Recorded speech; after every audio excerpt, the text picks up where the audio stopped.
Hey guys, welcome back to Mystifying Miracles. I'm Kristen, and I find the true stories every week to present them to you guys. So listen along and we're going to get started. And today's story takes place in July of 2019 in the state of Louisiana. A woman named Courtney McKee had been working as a nurse when she received a frightening phone call in reference to her 2-year-old son, Max. And the phone call, unfortunately, was about him being found in the bottom face down in his grandmother's pool.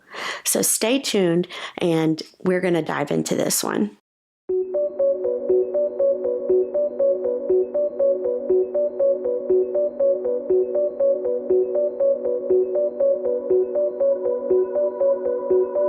A couple named Brandon and Courtney McKee, they were married and had 2 sons. They both had crazy work schedules. So one summer in July of 2019, the grandmother offered to keep the boys. It didn't state for how long, if it was for a weekend, but they were going to watch him, the sister-in-law and grandmother, for a few days just to help out. Now, Grandma had a big farm. It had a pool, lots of place to run and play, so it was perfect for the 2 young boys.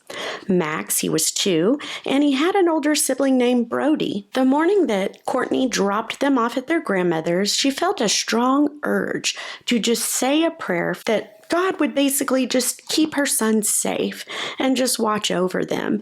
And she's not sure why she got that urge, but she did. And so when she dropped them off, she did just that. And that morning, they were going to have a dip in the pool with the boys. Again, it was his grandma, the sister-in-law, and the 2 young boys. So they had a great morning just laughing and playing.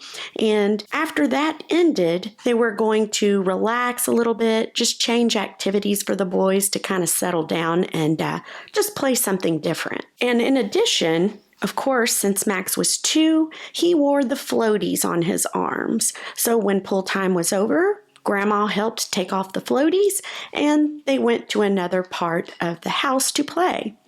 Well, little 2-year-old Max, he wanted to play with a pail, a little toy bucket, which he had left back by the pool.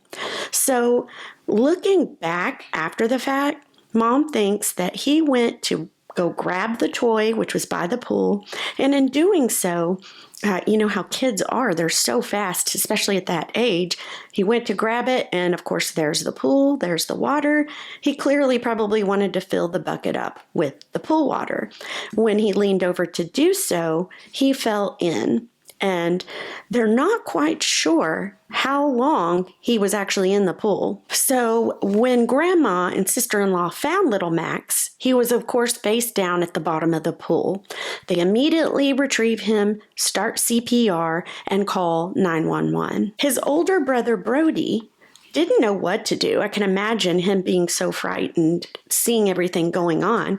He actually dropped to his knees and began to pray. And he prayed that God would save his little brother and that he would send angels to help assist. That was very touching when I read this part of the story, because here's a kid, you know, he's under the age of 10. I'm not quite sure how old Brody was, but he still was young and knew that the best thing to do was to pray about this situation. And I find it fascinating that he even dropped to his knees. Very, very sweet and correct thing to do, I guess, so to speak. Now, Courtney got the phone call as all this was happening that her son was involved with a near fatal drowning accident.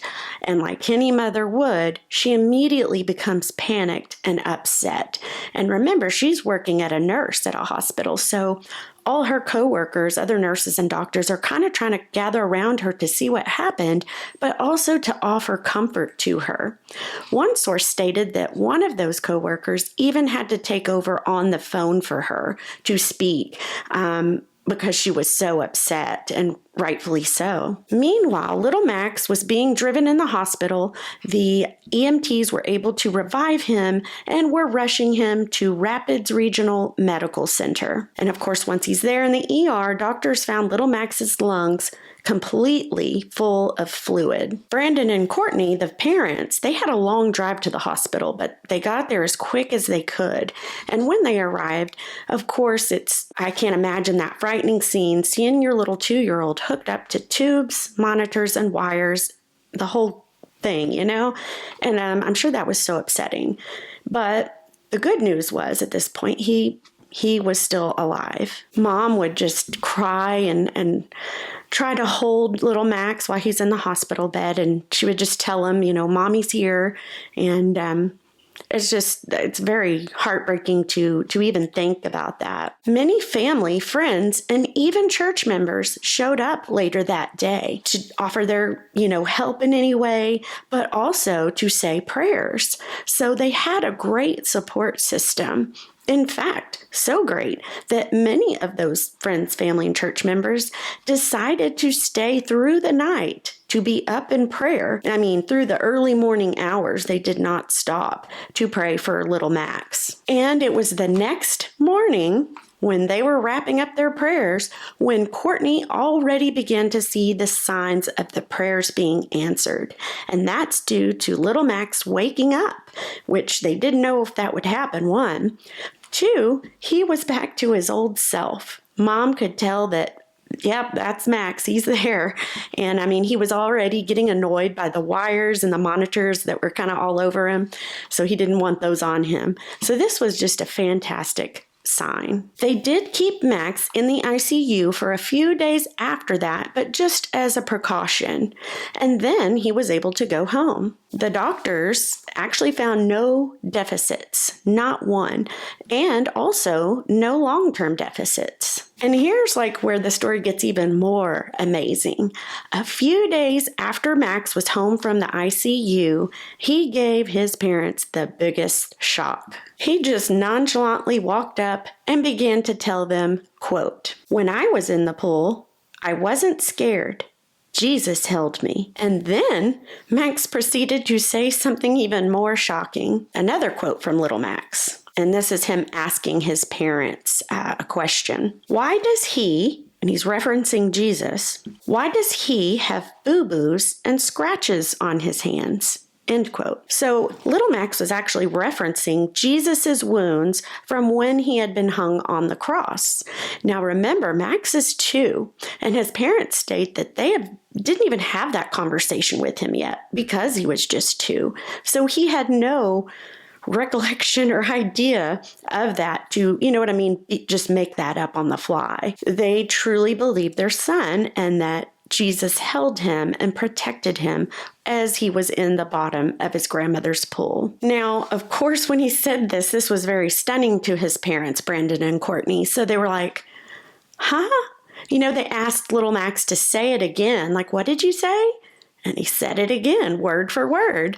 And they were just shocked, but then overjoyed. And they really knew in that moment that God actually did a humongous miracle in saving their little boy, which really shouldn't have made it from being in the bottom of the pool for we still don't know how long that was. At the time of this story, which just a few years back, it said Max was about 7-8 years old now. And he can still remember in detail how Jesus held him when he was in the bottom of the pool. And in 2020, with the help of a local artist, Max did a painting, and it was of him and Jesus is kind of holding him, and they're in the water. Now, after this occurrence, the drowning and everything, it did take a while for Max to overcome the fear of water, but he was able to do so. Mom put him in swimming lessons, and he was able to overcome, and just a great miraculous story. And it said, his family, friends, and they all continue to share Max's miraculous story because it's just that powerful and amazing. So to this day, they love talking about it and just sharing it with whoever will listen. So pretty short and sweet, but quite the miracle, guys. Let me know what you thought. And I just want to say thank you for watching. Please like and subscribe if you like this kind of content. And other than that, I'm going to see you guys for the next one. Thank you.